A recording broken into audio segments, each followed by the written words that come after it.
આજ અદાણી અંબાણી આપણને દેખાય કે આટલા લેવલે પહોંચ્યા છે, પણ જો એમનો પાછલો જન્મ જોઈએ તો ખબર પડે કે બધું લૂંટાઈને બેઠેલા છે આ લોકો. કે માત્ર એક 11 કરવાથી મોક્ષ મળી જાય, કે કોઈક જગ્યાએ સ્નાન કરવાથી, ગંગા સ્નાનથી મોક્ષની પ્રાપ્તિ થાય ખરી? સંભવ છે? મનુષ્ય શરીરમાં રહીને તમે નોનવેજ ખાઓ તો બિલકુલ કર્મ બંધાય, કારણ કે તમારી શરીરની રચના જે નથી બનાવડાવી. તમે પેટ્રોલવાળી ગાડીની અંદર કેરોસીન નાખો, એ ના ચાલે. અને આ જે નવી જનરેશન છે, કર્માસ ને મોક્ષાસ, આયુર્વેદાન, રામાન, શિવાન, એક તો આ બધું બહુ દાટ વાળ્યો છે આપણા રિયલ શબ્દોનો. શું શું બોલતા હોય જ્યાં ઉચ્ચાર જ શુદ્ધ નથી.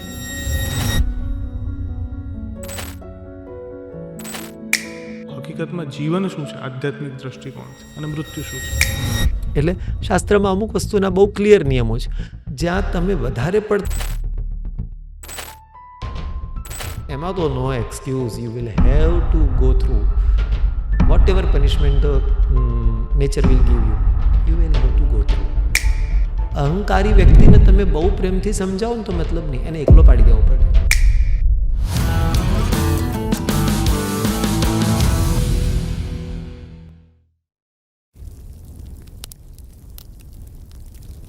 હરિઓમ ગુરુજી. હરી. હા, સ્વાગત છે બેઠકના પોડકાસ્ટમાં. ધન્યવાદ.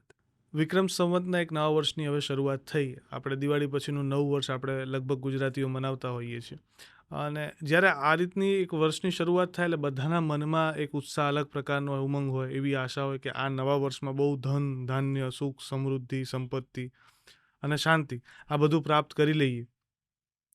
પણ આ બધા માટે કદાચ આધ્યાત્મિક ચેતના પહેલી જરૂરિયાતવાળી વસ્તુ છે, બહુ જ આવશ્યક. અને મારે શરૂઆત ત્યાંથી જ કરી છે. પહેલાં તો આ નવા વર્ષનું મહત્ત્વ સમજવું છે, અને આ નવું વર્ષ ગયું ને એટલે ઘણા બધા લોકોએ શુભકામના પાઠવી કે તમારું આવનારું વર્ષ શુભ બને, શુભ બને. એટલે મારે પહેલું તો એ જાણવું છે કે આ આશીર્વાદ રૂપ ગણી શકાય આને, કે ખાલી બસ એક કથન છે? નવીન વર્ષ આપણું આજે ચાલુ થશે. આ ગુજરાત અને રાજસ્થાનમાં વધારે છે આનું પ્રચલન, વિક્રમ સંવતનું. તમે દક્ષિણ ભારતમાં જાઓ તો ત્યાં શાલિવાહન શક જ ચાલે. આપણા સનાતન ધર્મ પ્રમાણે ખરું મહત્ત્વ શાલિવાહન શકનું. વિક્રમ સંવત જે ચાલુ થયું એ રાજા વિક્રમાદિત્ય જે હતા, એમના પરાક્રમને ધ્યાનમાં રાખીને એમની જે તિથિ હતી, જન્મતિથિ, એ સમયથી આ વિક્રમ સંવત ચાલુ થયું, અને એમના સમયમાં જ ચાલુ થયેલું છે. મૂળમાં શાલિવાહન શક આપણું ખરું નવીન વર્ષ, જે આપણે ગુડી પાડવો કહીએ, ગુડી પાડવો, એનું શાસ્ત્રીય મહત્ત્વ બહુ જ છે, અતિશય મહત્ત્વ છે એનું, કે પૃથ્વીનો ઉદ્ભવ જ એ દિવસે થયો. બીજું, ભગવાનના પોતાના જે 24 અવતારો છે શ્રી હરિ વિષ્ણુના, 24 અવતારોમાંથી 4 અવતારોનું અવતરણ એ દિવસે થયેલું છે, અલગ અલગ સમયમાં, પણ દિવસ એ.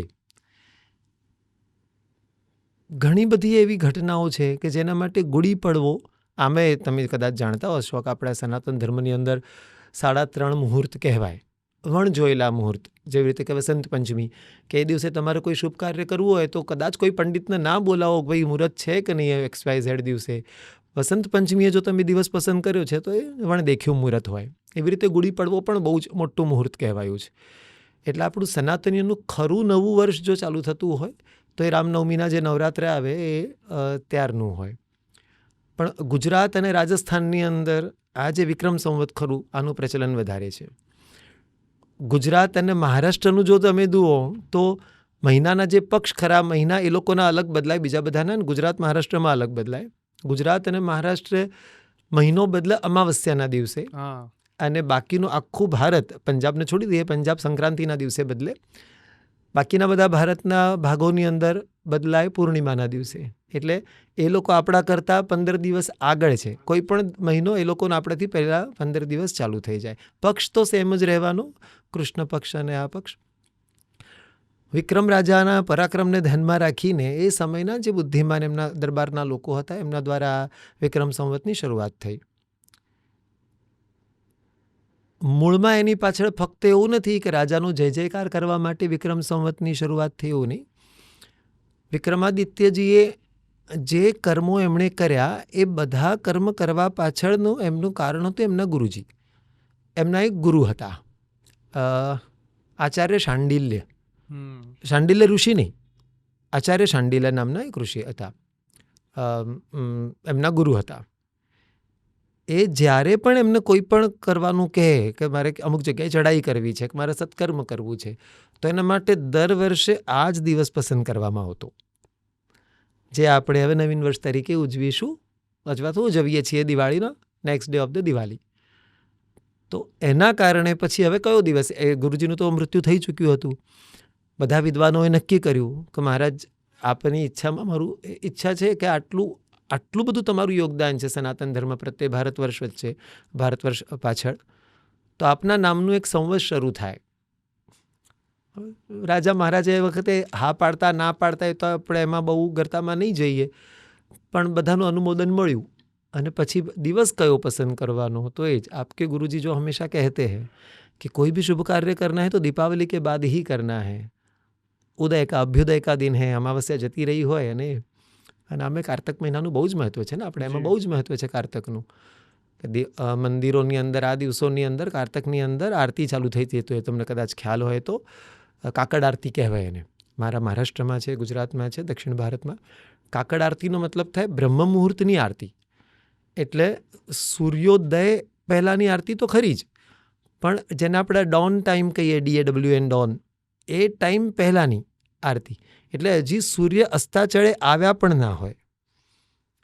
આપણે શું કહીએ ગુજરાતીમાં એને કયો સમય કહીએ કે હજી સૂર્યનારાયણ ડૂબી ગયા હોય પણ છતાં અજવાળું હોય, અને સવારે પ્રભુ ઉગ્યા હોય એના પહેલાં અજવાળું આવી જાય, અરુણોદયવાળો સમય, આ એના પહેલાંનો સમય. એટલે એવી કાકડ આરતીનો સમય. તો એ સમયે એ દિવસે આની ઘોષણા કરવામાં આવી કે એક નવા એની શરૂઆત, નવા યુગની શરૂઆત, અને એમના નામનું કેલેન્ડર જે વિક્રમ સંવત કહેવાયું. એટલે મૂળ એના પાછળની કથા આ છે કે આવી રીતે વિક્રમ સંવત આવ્યું. અચ્છા, પણ તમે હમણાં વાત કરી કે કાકડ આરતીની વાત કરી, હા, પણ અલગ અલગ રાજ્યોમાં અલગ અલગ પરંપરાઓ, રીતિ રિવાજો ચાલતા, પણ એક કોમન કડી બધે ક્યાંક ને ક્યાંક મળી આવે છે. દિવાળીને લઈને લગભગ એ ઓછી જોવા મળે છે, કારણ કે ગુજરાતમાં જે રીતના દિવાળીનું સેલિબ્રેશન થાય છે એવું કદાચ બીજા રાજ્યોમાં અન્ય રાજ્યોમાં નથી થતું. અને એક આજે પછી આવતો મહિનો કારતક મહિનો, તમે કીધું એનો મહિમા આખો અલગ છે. કદાચ હું ભૂલ ન કરતો હોઉં તો કારતક મહિનો એક એવો મહિનો છે ત્યારે લોકો ચાણોદ જોડે આ તર્પણ ક્રિયા માટે પણ જતા હોય છે, પંચબલી, નારાયણ બલી આવી ક્રિયાઓ કરાવવા જતા હોય છે. એનું મહત્વ પણ સમજવું છે જોડે જોડે. મૂળમાં મેં આપને કહ્યું ને કે આપણને જે ભણાવવામાં આવ્યું હશે, તમને ગુજરાતી અહીંયા છો ગુજરાતમાં રહેલા એટલે આપણને મહિના ભણાવવામાં આવે કારતકથી. કારતક, માર્ગશીર્ષ, પૌષ, મહા, ફાગણ. બીજા રાજ્યોમાં જાઓ તો ચૈત્રથી શીખવાડવામાં આવે, કારણ કે ચૈત્ર મૂળ મહિનો ત્યાં કેલેન્ડર, આપણું ભારતીય કેલેન્ડર ત્યારથી શરૂ થાય. આ દિવસોમાં કેવું હોય ને, મારા પાછલા પોડકાસ્ટમાં પણ મેં કહ્યું હતું કે આ જે ચાતુર્માસનો જે સમય છે, આમાં આંતરિક શક્તિઓ જગાડવાનો આ સમય છે. સંન્યાસીઓના અમારા ચાતુર્માસ બે મહિનામાં પૂરા થઈ જતા હોય. નામ ચાતુર્માસ, પણ પૂરા થઈ જાય 2 મહિનાની અંદર. પછી તમે ભ્રમણ કરી શકો, કારણ કે જેવી રીતે ભાદરવો લાગે એટલે વરસાદનું પ્રમાણ ઓછું થઈ જાય, તમે ફરી શકો એક ગામથી બીજે ગામ. કારણ કે સંન્યાસીના અલાઉ ના હોય કે એક ગામમાં વધારે રહેવાનું, તમે મોહના પાશમાં બંધાવો. હું તમારા ત્યાં આવ્યો, તમારો બહુ સત્કાર મળ્યો, તમને મારી બધી વાતો બહુ ગમી, મહારાજજી રહી જાઓ, અને જો હું રહી ગયો, એ શાસ્ત્રના નિયમના વિરુદ્ધ છે. એટલે સંન્યાસીએ ક્યાંય એક જગ્યાએ ટકીને રહેવાનું નહીં. ફક્ત આ ચાતુર્માસનો સમય એવો હોય જ્યારે એ લોકો ક્યાંક મઠ મંદિરોમાં રોકાતા હોય અને પછી ત્યાં સત્સંગ કરે, ભાગવત કરે, આવી રીતે કરે.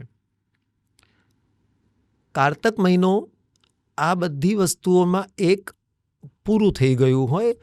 ભાદ્રપદ અને આશ્વિન આ મહિના એટલે એ લોકો યુઝ ટુ થઈ ગયા હોય. સંન્યાસીઓ હોય કે પંડિતો હોય, જે કોઈ પણ ચાતુર્માસની આ બધી શું કહેવાય, મોહજાળ, માયાજાળમાંથી મુક્ત થઈ ગયા હોય કે ના હવે આપણે કરી શકીએ છીએ. વરસાદ આવી ગયો હોય, ખેતરોમાં પણ નવી ફસલ ઉગી ચૂકી હોય, બધું જ થઈ ગયું, એની શરૂઆત થઈ ગઈ હોય. અને આપણા, તમે જે પ્રમાણે કહ્યું કે આપણા ભારત વર્ષની અંદર અલગ અલગ જગ્યાએ અલગ છે, પણ બધી જગ્યાએ પ્રકૃતિનું મહત્વ છે. તમે પંજાબ હરિયાણા બાજુ જશો તો જે ફસલ ઉગે એની ઉપર જ એમના મહિનાનું બધું કેલેન્ડર ને બધું ચાલતું હોય. તમે દક્ષિણમાં જાઓ તો પોંગલ, ઓણમ, એનું પણ મૂળ મહત્વ એ જ છે. જ્યારે ખેતરની પેદાવાર પેદા થઈ જાય એટલે એમના આ તહેવારો આવે. તો એ જ પ્રમાણે અહીંયા જે ધાન વાયેલું હોય ચોમાસાની શરૂઆતમાં, એનું અત્યારે ફણગા ફૂટીને ખાસું મોટું થઈ ગયેલું હોય, જે પણ તમે વાયું હોય એટલે એ પ્રમાણે દાન કરવું છે, આ તમે જે પૂજા વિધિઓ કીધી કે નારાયણ બલિ હોય કે આ બધું, એની માટે પંડિતોને આપવા માટે તો જોઈએ. પહેલાં તો ધંધા બિઝનેસ હતા નહીં, બધા ખેતી જ કરતા. ખેતરમાં પાક્યું હોય તો એ કોઈકને આપી શકે ને, અથવા એશ્યોર કરી શકે કે મહારાજજી અત્યારે નહીં, હું તમને 15 દિવસ પછી કોથળો ભરીને ઘઉં મોકલાવી દઈશ કે જે કંઈ પણ હોય. એટલે એક નવીન એની શરૂઆત થઈ ગઈ હોય ને, એશ્યોરન્સ મળ્યો હોય, કારણ કે સિઝન જતી રહી હોય, હવે ફક્ત બસ લણવાનું જ બાકી હોય. એટલે એ દૃષ્ટિએ આનું મહત્ત્વ ખરું. અને આકાશીય ઉર્જાની દૃષ્ટિએ પણ આ મહિનો બહુ જ, કોસ્મિક એનર્જી આપણે વાત કરીએ તો કોસ્મિક એનર્જીની દૃષ્ટિએ પણ આ સમય બહુ સારો કહેવાય. જે વેવલેન્થના વેવ્સ આ સમય દરમિયાન અંતરિક્ષની અંદર હોય એ બહુ, ઇવન તમને કદાચ ખ્યાલ હશે, તમે ન્યૂઝપેપરના આના કોન્ટેક્ટમાં હો, વાંચતા હો, તો આ જે યાન વગેરે મોકલવામાં આવતા હોય એના માટે પણ આપણે સામાન્ય વ્યક્તિઓ, સામાન્ય ઘરમાં રહેનારા, આપણે એવું હવે કંઈ મુહૂર્ત જોવાની જરૂર નથી, કંઈ ચોઘડિયા ના હોય. જ્યારે આ યાન સુદ્ધા, ચંદ્રયાન હોય કે XYZ મોકલવામાં આવે, એનું પૂરેપૂરું એની ગાણિતિક એ કરીને પંચાંગ જોઈને પછી જ એનું મુહૂર્ત કાઢવામાં આવે છે. અને એના માટે તો આ બહુ જ પ્રખ્યાત છે. આપણા ગોવર્ધન પીઠના શંકરાચાર્ય, એ બહુ હાઈલી ઇન્ટેલેક્ચ્યુઅલ વ્યક્તિ છે. એમને જોઈને કોઈને ખ્યાલ ના આવે કે આ વ્યક્તિને ત્યાં ઈસરો દ્વારા બોલાવવામાં આવતા હશે. એ બધું જોઈને પછી કાલ ગણના કરીને કે આ ઘડી બરાબર છે. પાછલી વખતે કદાચ જો તમને ખ્યાલ હોય તો ચંદ્રયાનનું મિશન 2 દિવસ લેટ કરાયું હતું, ફક્ત મહારાજજીના કહેવાથી. કારણ કે એમણે કીધું આ સમય જો દરમિયાન કરશો તો આમાં સક્સેસ નહીં મળે, કારણ કે સમય જ નથી એવો. તો કાલગણનાની દૃષ્ટિએ આ બહુ જ મહત્ત્વનો મહિનો. એટલે આ બધી જે વિધિ પૂજા કરવાનો હોય એનો સામાજિક ઉદ્દેશ મેં કીધો એ પ્રમાણે, ભાઈ બધી ફસલ પેદા થઈ ગઈ એ ખેતરોમાં, તે પણ આકાશીય ઉર્જાની દૃષ્ટિએ પણ આ સમય બહુ શુભ કહેવાય, કાર્તિક મહિનો. અને એટલા માટે જ વિક્રમાદિત્યના જે અનુચરો હતા, જે કહીએ આપણે એમના દરબારીઓ કહીએ, એ લોકોએ આ મહિનો પસંદ કર્યો. કારણ કે પહેલાંમાં તો કોઈ મિનમેક છે જ નહીં, પ્રશ્ન જ નથી ચૈત્રમાં. પણ એ સિવાય હવે આપણા સ્વામીના નામનું કંઈક નવું કેલેન્ડર ચાલુ કરવાનું, તો કયો મહિનો પસંદ કરવાનો? તો આ this is the best one. Okay. અચ્છા, હવે તમે આજે હમણાં વાતમાં આપણે જન્મ મરણની નાનકડી વાત તમે કરી, એટલે એવું કહી શકાય કે રોજ સવારે તમે ઉઠો એટલે નિત્ય દિવસ એક નવો જન્મ છે. અને આ જન્મ મરણની ભ્રાંતિઓ ઘણી અલગ અલગ હોય લોકોના મનમાં. મારે એના ઉપરનું પણ એક થોડુંક વિજ્ઞાન સમજવું છે કે ખરેખરમાં હકીકતમાં જીવન શું છે આધ્યાત્મિક દ્રષ્ટિકોણથી, અને મૃત્યુ શું છે. પહેલાં આપણે જન્મ અને પુનર્જન્મ આ વસ્તુ પણ લઈએ, જો તમને વાંધો ના હોય તો. બિલકુલ. ભારતીય શાસ્ત્રો પહેલાંથી કહે છે કે જીવાત્માનો પુનર્જન્મ થાય. હવે પુનર્જન્મનો મતલબ એવો આપણે કાઢીએ કે માણસ છે તો માણસ જ બને, નોટ નેસેસરી. પણ આ આત્મા જે પરમાત્મામાંથી અલગ થઈને આવેલો એક અંશ છે, એ મોટો દીવો સમજો. આપણે સાદી ભાષામાં સમજાવવું હોય કે નહીં તો આપણે સમજાવી શકીએ કે ભગવાન એટલે બહુ જ મોટી જ્યોતવાળો દીવો, અને આપણે એમાંથી પ્રગટેલા નાના નાના કોળિયાઓ. એટલે એ બહુ જ મોટું તેજોમય સ્વરૂપ, આપણે એના જ અંશ. બંનેમાં પોસિબિલિટી સેમ હોય. અથવા એવું સમજો કે પરમાત્મા મહાસાગર, તો આપણે બધા એની નાની નાની નાની બૂંદો. બધા જ કેમિકલી દૃષ્ટિએ જો તમે લિટમસ પેપર ટેસ્ટ કરો સમુદ્રના પાણીનું, ચાહે પેલે બૂંદનું, સેમ જ આવવાનું. જો એસિડિક હશે તો લાલ થઈ જશે, કે જે પણ સાયન્સના ગુણો હોય બધું જ બતાવશે. ખારાશ પણ સેમ હશે, બધું જ, કારણ કે બૂંદમાં એ જ હોય જે સાગરમાં છે. પણ સાગર એ છેલ્લે સાગર જ હોય, કારણ કે એમાં જહાજ તરી છે કે બૂંદમાં જહાજો ના તરે. એટલે જીવાત્મા જેવો વિચાર કરે કે હું પરમાત્મા છું, પરમાત્માનો અંશ ખરો તું, પણ તારો ઉદ્દેશ્ય મૂળમાં એ પરમાત્મામાં મળવાનો. તું પોતે પરમાત્મા નહીં, એનો અંશ ખરો. લોકોને સાક્ષાત્કાર થાય. તમે જાણતા હશો આ વસ્તુ કે ભગવાનના દર્શન થયા જે શબ્દ વાપરવામાં આવે એ મૂળમાં વાક્ય રચના ખોટી છે. આત્મ સાક્ષાત્કાર થયો આજ તમે, મૂળ શબ્દ આ છે. કોઈ પણ મહાપુરુષનું જો તમે પુસ્તક વાંચો તો એની અંદર એવું જ હોય કે XYZના આત્મ સાક્ષાત્કાર થયો. આત્મ સાક્ષાત્કાર ઇન ધ સેન્સ જે ચૈતન્ય તમારી અંદર મૂકેલું છે પરમાત્મા, એને જે આખા મશીનને ચલાવી રહ્યું છે, એના તમને દર્શન થાય. બાકી પહેલાં જે અર્જુનને દેખાયા અથવા જે ભીષ્મ પિતામહને દેખાયા એ ના દેખાય. કારણ કે અર્જુન આટલા નિકટ હોવા છતાં ભગવાને એમને જ્ઞાન ચક્ષુ આપ્યા હતા, તેજસ્વી બીજા ચક્ષુ આપ્યા, કારણ કે ભગવાને કીધું તું આ આંખોથી મને નહીં જોઈ શકે, કારણ કે અર્જુને માનવ શરીરમાં હતા. તો સેમ રૂલ આપણને પણ લાગુ પડે. અને આવા વખતે આપણે કહીએ કે મેં ભગવાનને જોયા 1000 હાથવાળા, ના, આ બધી ખોટી વાતો છે. ભગવાનને જોયા, કારણ કે મૂળ તત્વ તો એ જ છે. તમે મોટો દીવો જુઓ કે નાનો દીવો, બંનેમાં વસ્તુ એ જ છે. હવે જે તમે પ્રશ્ન કર્યો કે જન્મ પુનર્જન્મ, તો આ જે જીવ અહીંયાથી છૂટીને જાય તો બીજું શરીર જરૂર ધારણ કરે એના કર્મો અનુસાર. ભગવાન માટે સૌથી ઇઝી, આપણને ઘણું બધું લાગે આટલું બધું ભગવાન કઈ રીતે ચલાવતા હશે ને, બહુ જ આપણે ઘર નથી સંભાળી શકતા. નાનકડું મેટર હોય તો આગલા દિવસે વહેલું જાગવું પડશે અને કાલે આટલા વાગે આટલું મેનેજ કરવું પડશે. કેટલું બધું આપણે કરવું પડતું. એક પ્રવાસમાં જવું હોય તો આટલા વાગે ઉઠીને ખાવાનું બનાવવું પડશે, આટલા વાગે ભગવાનની પૂજા કરી નાખવી પડશે, પાણી ભરવું પડશે, દૂધવાળાને ના પાડવું પડશે, પેપરવાળા ના કહેવું પડશે. ભગવાન આખા વિશ્વનું સંચાલન કઈ રીતે કરતા હોય, આ પ્રશ્ન મારા મનમાં પણ હતો. પછી એક દિવસે મેં મારા ગુરુજીનું પૂછ્યું. મારા મંત્ર ગુરુ છે સુધાંશુજી મહારાજ, દિલ્હીમાં બિરાજે છે. અને ગુરુ મંત્ર મળ્યા બાદ મને લાગે છે ઘણા બધા વર્ષો, 12-13 વર્ષ વીત્યા પછી એમને જે ગુરુ કૃપાથી મને શક્તિપાત ગુરુ મળ્યા. હિમાલયમાં બિરાજે છે અત્યારે, કેદાર ક્ષેત્રમાં છે મારા ગુરુજી, શક્તિપાત ગુરુ. એમનું વર્તમાનમાં આયુષ્ય, બિલકુલ અત્યારે આજની ડેટમાં એમનું આયુષ્ય ચાલી રહ્યું છે 1738મું વર્ષ ચાલી રહ્યું છે. હી ઇઝ અલાઇવ, જીવિત છે. આવું બોલાય નહીં, જીવિત વગેરે શબ્દ ના વાપરાય મહાત્મા પુરુષો વિશે, પણ સાંભળવા માટે સામાન્ય લોકોને આ શબ્દ નહીં વાપર્યો તો ખબર જ નહીં પડે કે ભાઈ, એક સવાલ ઉઠે કે ભાઈ આવું કંઈ આપણે ક્લિયર ના કર્યું, એટલા જૂના હતા કે શું? ના, જૂના હતા નહીં. હી ઇઝ અલાઇવ છે, જીવિત છે. કેદાર ખંડમાં, કેદાર ક્ષેત્રમાં એ બિરાજે. શરીર ઉપર કોઈ વસ્ત્ર ધારણ ના કરે, જમીન ઉપર પગ નથી મૂકતા, એ ફક્ત બરફમાં જ રહેવાનું. મોટી મોટી જટાઓ જમીન ઉપર આળોટતી હોય એવી ભસ્મ લીપેલી શરીર ઉપર. અન્ન જળનો આટલા વર્ષોથી ત્યાગ, કમ્પ્લીટલી સોલર એનર્જી, સૂર્ય ઉર્જા અને હવા, અને હવે બરફમાં રહે છે એટલે પાણી જળ તત્વ મળતું હોય. યોગ દ્વારા જે પંચમહાભૂતોથી આપણું શરીર બનેલું છે એના દરેક તત્વને કંટ્રોલ કરવાની આ લોકોની એક આધ્યાત્મિક શક્તિ, અને એના બલબૂતા ઉપર આટલા વર્ષોથી એ છે, શરીરમાં છે. હવે હું એમને જ આપેલી શક્તિથી, મારું પોતાનું કમાયેલું કશું નથી, એમનું આપેલું રેડીમેડ ખાઉં છું બધું. એમના દ્વારા મને ધ્યાન સિદ્ધ થયું. અને રોજ રાત્રે હું દિવસમાં ટોટલ 5 વખત નહાઉં. રાત્રે સૌથી પહેલું સ્નાન હોય મારું 2 વાગ્યાનું રાત્રેનું, અને પછી 2 વાગ્યાથી લઈને તો સવારના 6 વાગ્યા સુધી ધ્યાન કરું. એમાં ગુરુજી જોડે ભેટો થાય, એટલે એમના દર્શન થાય. આપણા જે કંઈ પણ પ્રશ્નો હોય, જ્યોતિષીય, તમારા મારા જેવા કોઈ આવતા હોય મારી જોડે પૂછતા હોય, મહારાજજી આવું છે, આ તકલીફ છે, આનું નિરાકરણ શું, ઘણી બધી સાંસારિક પ્રોબ્લેમ્સ, કોઈના આધ્યાત્મિક પ્રશ્નો એ લઈને આવે. એટલે હું કહું ભાઈ મારું નથી આ, મારે આજના દિવસમાં તો જવાબ નહીં આપી શકું, કારણ કે હું તો વચેટીયો છું. મારે એમને પૂછવું પડશે, એ કહેશે એ વસ્તુ ખરી. હવે એ સમયે એ જે જવાબ આપતા હોય, એટલે આપણને તો દુનિયાદારીની વાતો ખબર હોય, એટલે આપણે એવું જ કહીએ કે મહારાજજી વો બિચારા બડા દુઃખી હૈ, ઉસકી ઇતની તકલીફ હૈ. એ હવે એમની બોલી ખડી છે, ખડી બોલી બોલે, અને કડકાઈથી જ બોલે, બહુ પ્રેમથી ના બોલે. એટલે પછી લડે, મોટા ભાગે લડે જ. હું કહું તો ચાલશે, લડે જ. तुम बड़ी दया कर रहे हो, तुमको मालूम है पिछले जन्म में क्या कर्म बांध के आया है. અને પછી એક એક અકાઉન્ટ આપણને કે એટલે ખબર પડે, અરે બાપરે, આ કેટલું ભયાનક વસ્તુ છે. એટલે મેં ગુરુજીને એક વખત પૂછ્યું હતું, ગુરુજી પરમાत्मा इतने बड़े संसार का संचालन कैसे करते हैं? अरे बच्चा, भगवत गीता पढ़ी है ना तुमने? हाँ जी गुरुजी, आपकी दया से वो पढ़ना हुआ है.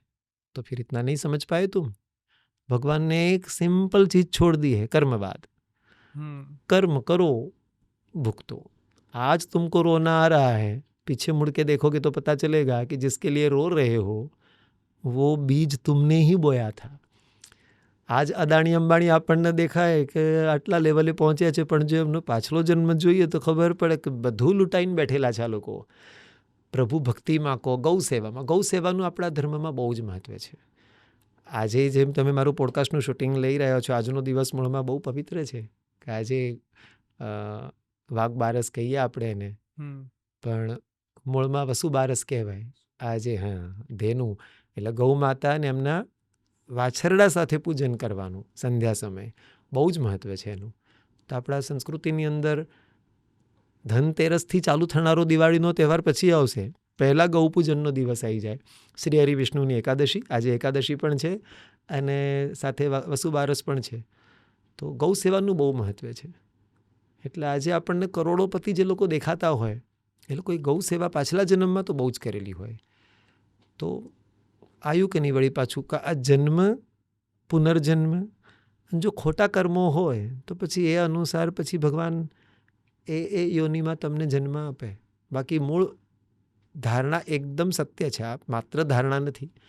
પુનર્જન્મ થવો આ પરમ સત્ય વસ્તુ છે. અચ્છા, હવે કર્મની વાત કરી હમણાં આપે. હવે કર્મને લઈને તો ઘણા પ્રશ્નો આવે. જેમ કે તમે કીધું, હવે કર્મનો પહેલું મને આવતો પ્રશ્ન કે તમે કીધું કે પાછલા જન્મના સારા કર્મ આ જન્મમાં ફલીભૂત થાય. ખરાબ હોય તો એના ફળ પણ તમારે આ જન્મમાં ભોગવવા પડે. તો પછી આ જન્મમાં ખરાબ કર્મ કરું તો એના ફળ તો અત્યારે નહીં ભોગવવા પડે કે કર્મનું ચક્ર જીવંત કર્મમાં ચાલુ છે? ના, અત્યારના તો બધા સંચિત જ થશે. આ પેલું એકાઉન્ટ પૂરું થાય, પાછલું પછી આ હવે પાછલા ઘણા બધા હોય. આપણે જે સમજતા હોઈએ કે ભાઈ એક જ જન્મ ને પાછલાનું જશે ને, ના. જીવ પોતાની સાથે 184 લાખનો ફેરો આપણો, એમાં કર્મ બાંધે. મૂળમાં મનુષ્ય જન્મના કર્મો બાંધે. બીજા બધા જે 4 પગવાળા અને પક્ષી સ્વરૂપમાં હોય એમના બિચારાઓના કર્મ બંધાય નહીં. કર્મ થાય ખરા એમના દ્વારા. મનુષ્ય શરીરમાં રહીને તમે નોનવેજ ખાઓ તો બિલકુલ કર્મ બંધાય. કારણ કે તમારી શરીરની રચના જે નથી બનાવડાવી. તમે પેટ્રોલવાળી ગાડીની અંદર કેરોસીન નાખો, એ ના ચાલે. તો તમે આ ખોટું જ કરી રહ્યા છો. તમને પોલીસ પકડે જ કે ભાઈ ધુમાડા કાઢે છે, કારણ કે બની જ નથી એ. તો આ તમારું શરીર નોનવેજ ખાવા માટે ને હું પ્રોટીન માટે ઈંડા ખાઉં ના, તે ભગવાને બનાવ્યું છે ભાઈ. સોયાબીન ખાઓ ને, ભરપૂર સોયાબીનમાં 4 ગણું પ્રોટીન છે એના કરતાં, ઈંડા કરતાં કે ડાયરેક્ટ માંસ કરતાં. પણ માણસ પોતાના જીભના ચોચલા ખાતર ને બધું ખબર પડવા છતાં આવું કરે. એટલે શાસ્ત્રમાં અમુક વસ્તુના બહુ ક્લિયર નિયમો છે. જ્યાં તમે વધારે પડતી બુદ્ધિનો ઉપયોગ કરીને કામ કર્યું એટલે કપટ કર્યું, એમાં તો no excuse. You will have to go through whatever punishment the nature will give you. You will have to go through. એક બહુ સરસ ભગવદ્ ગીતાની વાત છે, કર્મ કર ફળની ચિંતા ના કરીશ. પણ વિના ફળની ચિંતા વગર તો કર્મ થતું જ નથી. એટલે હું પુણ્ય કરું છું, કોઈ સારું કર્મ કરું છું, તો એ પણ એ જ આ ભાવ છે, પુણ્યની ભાવના હોય મનમાં. હા, કે ભાઈ મને કાલ ઉઠીને રાજસુખ મળશે. અને કોઈ ખોટું કર્મ બી થઈ જાય છે તો ભય છે કે કાલ ઉઠીને આનું ભોગવવું પણ પડશે. બરોબર છે. હવે આ બંને વિચારથી માણસ બચી અને કઈ રીતના જે કૃષ્ણ ભગવાને જે માર્ગ કીધો છે કે ભાઈ તમે એ બધી ચિંતા કર્યા વિના ચાલી શકો, તો કઈ રીતના એ સંભવ બને? અમારો જે માર્ગ છે સંન્યાસીનો માર્ગ, આમ તો દરેક માટે આ જ છે ખરેખર. તો આપણી જે ચતુર્વર્ણ વ્યવસ્થા કહેવાય એની અંદર આ ચતુરાશ્રમ વ્યવસ્થા પણ આવી ગઈ. 25 વર્ષની ઉંમર સુધી તમે જ્ઞાન ઉપાર્જન કરવા માટે ગુરુના ચરણોમાં રહો. બહુ જોરદાર વ્યવસ્થા બનાવડાઈ છે આપણા સનાતનમાં. ગુરુનું મહત્વ કેટલું! 25 વર્ષ સુધી તમે 8 વર્ષે તમારું બ્રાહ્મણ હોય તો યજ્ઞોપવિત સંસ્કાર થઈ ગયો, પછી મા બાપ છોડી દે, ગુરુના આશ્રમમાં રહેવાનું. સતત તમે જેમના ઘરમાં જન્મ લીધો, જેમના કુખે જન્મ લીધો, એમના જોડે નહીં, એક ત્રીજા વ્યક્તિ જોડે રહેવાનું. એમની પૂરી કડકાઈ ભરી નજર નીચે, ગુરુ માતા અને ગુરુજી આ બંનેના નજર નીચે જ તમે મોટા થવાના, યુવાનીના પગ મૂક્યો કો અથવા યુવાનીની શરૂઆત થઈ ગઈ. એના પછી તમારું ગૃહસ્થ જીવન ચાલુ થયું 50 વર્ષ સુધીનું. એમાં જ તમારી સંતાન ઉત્પત્તિ, જે કંઈ પણ હોય બધું થઈ ગયું. સંતાનને જ્યારે તમારે કરવાનું આવ્યું 8મા વર્ષે, વળી પાછું તમારે તમારું સંતાન ક્યાં મોકલી દેવાનું? ગુરુના ત્યાં. તમે 50 ના થયા, વન આવવા માંડ્યું, 51, 52, આ વનમાં પ્રવેશનો વારો આવ્યો, વાનપ્રસ્થાશ્રમ. એટલે તમારે સમાજમાં રહેવાનું ખરું, ઘરમાં જઈને રોટલા ખાવાના ખરા. તમારી પુત્રવધુ હોય કે, કારણ કે પેલી બાજુ તમારું દીકરો 25 વર્ષનો થઈ ગયો હોય, એના એક પુત્રવધુ આવી ગઈ હોય ઘરે, એટલે ત્યાં વ્યવસ્થા થઈ ગઈ હોય. પણ હવે ઘરમાં બહુ ચંચુપાતો નહીં કરવાના. હવે સમાજ સેવા કરો, ઝાડ વાવો, પાણી પાવો, યાત્રીઓની સેવા કરો, યાત્રાઓ માટે નીકળી જાઓ. થઈ ગયું 75 વર્ષ સુધીનું. અને 75 પછી આવ્યો સંન્યાસ આશ્રમ. મેં અમારો સંપ્રદાય એટલે અમારો જે માર્ગ કીધો એનો સાથે હું સંસારી પણ જોડું છું. અમારા સંન્યાસીઓ માટે તો જ્યારે સંન્યાસ લીધો ત્યારથી જ છે આ વસ્તુ, પણ સંસારીઓ માટે પણ આ જ વસ્તુ છે સેમ, જે તમે કીધું કે આમાંથી બહાર કઈ રીતે નીકળાય. કે તમે કીધું કે કર્મ કરીએ તો બહુ સ્વાભાવિક છે, ઈચ્છા હોય કે ભાઈ અંબાજી જઈએ તો પુણ્ય મળશે જ ને. નહીં, આ ભાવના જ નહીં. જ્યારે તમે ગુરુના હાથ નીચે સંન્યાસ અવસ્થામાં રહો ત્યારે તમને સૌથી પહેલાં આ જ શીખવવામાં આવે, कुछ पाने के लिए नहीं करना है, तुम्हारा कर्म ही है, ये करना ही है तुमको. આજે હું ભગવાનની પૂજા કરું કે હરિનામ જપતો હોઉં 24 કલાક, તો હું કંઈ ઉપકાર નથી કરી રહ્યો. જ્યારે તમારા મનમાં આ જ ધસાઈ દેવામાં આવે કે તમે ઉપકાર નથી કરી રહ્યા, આ તો તમારી ફરજમાં જ છે. તમે નોકરી ઉપર જાઓ, તમે ડૉક્ટર છો ને 4 પેશન્ટનું જો તમે ચેક કરો છો તો તમે ઉપકાર નથી કરી રહ્યા. It is your duty. એના તમને મળી જ છે નોકરી એના માટે. તો જ્યારે આ ભાવના થઈ જાય, પાક્કી દ્રઢ થઈ જાય, તો પછી તમને કર્મ પાછળ પાપનો ભય ના રહે અને પુણ્યની લાલચ ના રહે. અને આ કરવા માટે સંસારી માણસ માટે છેક બહુ મોડું થઈ ગયું હોય, 75 વર્ષ પછી આ આવે. કારણ કે એ વખતે પણ જ્યારે સંન્યાસ આશ્રમમાં જાય ત્યારે એ શિષ્ય પોતાના ગુરુના જ ચરણોમાં જાય. ગુરુનો જ્યાં આશ્રમ હોય ત્યાં એમની નિશ્રામાં રહે. એમને પછી ટોકવામાં આવે, કારણ કે 75 વર્ષ તો સંસારમાં કાઢે એટલે બહુ બધી મોહમાયા બંધાઈ હોય. આખી જિંદગી જે વ્યક્તિએ ભક્તિ જ નથી કરી કરી. અને 75 વર્ષ પછી ભક્તિ માર્ગમાં કઈ બહુ રીતના તકલીફ સંભવ છે? થાય, બહુ જ. એટલે શરૂઆતથી જ ગુરુના હાથ નીચે કે 25મા વર્ષ સુધીનું જ તમારું આયુષ્ય છે ને ત્યાં તો એવું જ શીખવાડે. ગુરુ તો કંઈ પાર્ટિકલ્ચર શીખવાડવાના નહીં. એટલે નાનપણથી જે સંસ્કારો આપી જ દેવામાં આવ્યા હોય, દાદા દાદી બન્યા છો તો તમારા પૌત્ર પૌત્રીઓને આ જ સંસ્કાર આપો. એટલે બહુ જ વ્યવસ્થિત વ્યવસ્થા હતી આપણે એની અંદર. આ મેકેલો આવીને બધું બગાડી વસ્તુ અલગ છે, પણ મૂળમાં જબરજસ્ત વ્યવસ્થા હતી કે આધ્યાત્મથી માણસ દૂર થઈ જ ના શકે. અને જે તમે કહ્યો બહુ મેઇન સવાલ જે તમે અત્યારે પૂછ્યો એ કે આ કર્મ કાય, તો આમાંથી ફળના એમાંથી કઈ રીતે અપેક્ષા કઈ રીતે છોડવાની? જ્યારે તમે આવી રીતે જ જો જીવતા હો તો ફળ બંધાય જ નહીં, કારણ કે એના વગર મોક્ષ મળે નહીં.